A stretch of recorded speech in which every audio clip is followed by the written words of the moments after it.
को ठीक करें। विपिन जी, यही सवाल आपसे, क्या कहेंगे इस पर आप? देखिए, यहाँ पर अगर आपको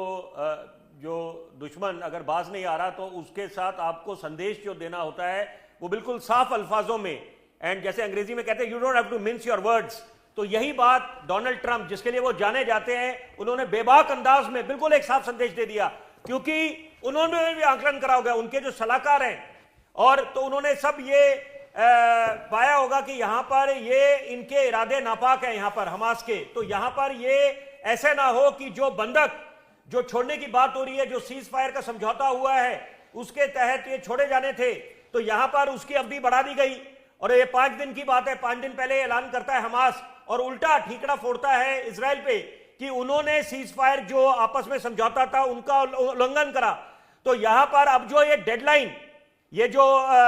शनिवार की 15 फरवरी की रखी गई है, मुझे लगता है कि यहां पर सारा ध्यान इसकी तरफ केंद्रित होगा,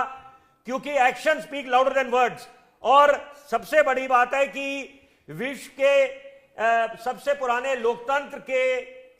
ये सबसे शक्तिशाली नेता हैं, और यहां पर जब बतौर इन्होंने राष्ट्रपति कार्यभार संभाला है डोनाल्ड ट्रंप ने, तो सारी निगाहें इनकी तरफ होगी, क्योंकि उन्होंने पहले भी बोला था कि यूक्रेन और रूस का युद्ध वो चंद घंटों में खत्म कर सकते हैं, वो क्षमता रखते हैं। तो यहां पर अब एक साफ अल्फाजों में उन्होंने एक संदेश दे दिया हमास को कि वो बाज आ जाए, क्योंकि यहां पर ये